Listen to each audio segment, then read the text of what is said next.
Hey everyone, it's Shay. Welcome to part 2 of the long-term investor series. In this video, we're going to be talking about the power of compound interest, okay? First things first, I want to tell you guys about the S&P 500. The S&P 500 is the Standard & Poor's 500, or simply the S&P 500 is a stock market index tracking the performance of 500 largest companies listed on the stock exchange in the United States. It is one of the most commonly followed equity indices. The S&P 500 index originally began in 1926 as the composite index, comprised of only 90 stocks.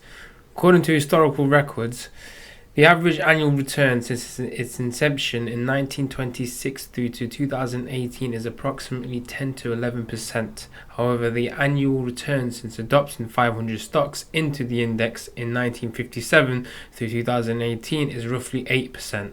So if you're going to invest in the S&P, roughly you would earn about 8% on your money per year. This is the kind of base, this is the most popular thing people invest in, is the S&P 500. It's been seen as one of the safest investments out there. You're betting on the US stock market. This is the most popular, the S&P 500. It gives you broad exposure to the overall market. Generally, the market is doing well, the S&P is doing well. Okay, so just remember the number 8%. I just want to go over the power of compound interest. So let's take this scenario where you have a starting balance of £1,000, you invest it into the S&P, the yearly interest is 8%, given that that's the historical performance of the S&P, and every month you add £300. Okay, let's imagine that this imaginary person is in their mid-20s, say they're 25, by the time they want to retire, they're 65, they've got 40 years. Okay, so they start with £1,000 at 25, and every month they deposit £300 into this account. Just dollar cost average into the S&P, which earns 8% over a time span of 40 years.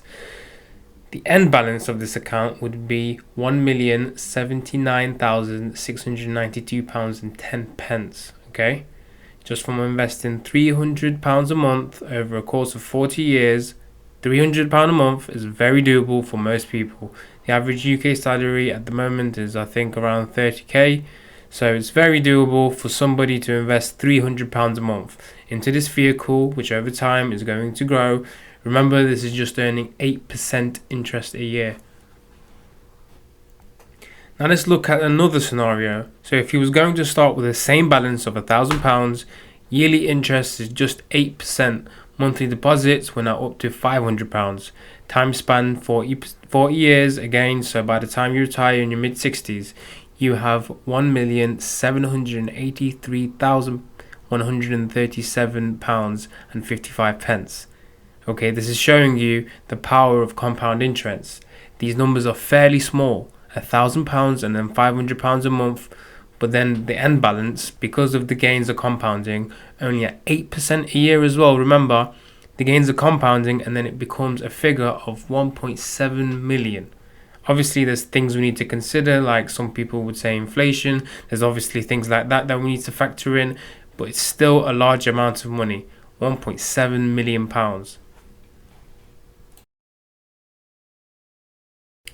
Another scenario, this time we're starting with £100,000 now. So much larger than 1,000, you'd expect us to make a lot more money. Yearly interest 8%. But this time, instead of adding 500 a month, we're now withdrawing 500 a month. So instead of adding this to the pot, this vehicle that's growing exponentially, we're now withdrawing from it. Over a time span of 40 years, you'd only have £693,779.35. Far less than the starting balance where we're just continuously adding, okay? If you're taking away from it, it's going to massively affect the overall pot over the course of 40 years. Now imagine if we had £100,000 and instead of taking out 500 a month, we were just adding in 500 a month. Imagine what the figure would be then. So this is very important. In order for compound interest to work, you can't touch it. You need to let it do exactly that. You need to let it compound, okay? You cannot be constantly taking away from it.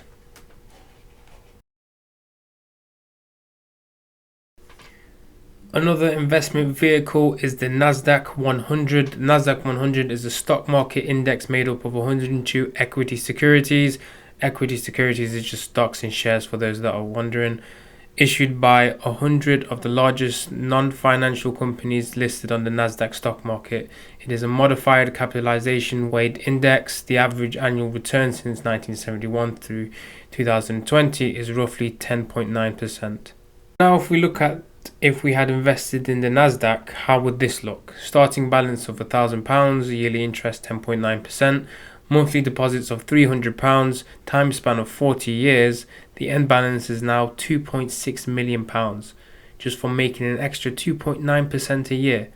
Everything is the same, starting balance and how much we add in monthly, except the extra 2.9 made, which adds up an extra £1 million to the account at the end of the 40 years.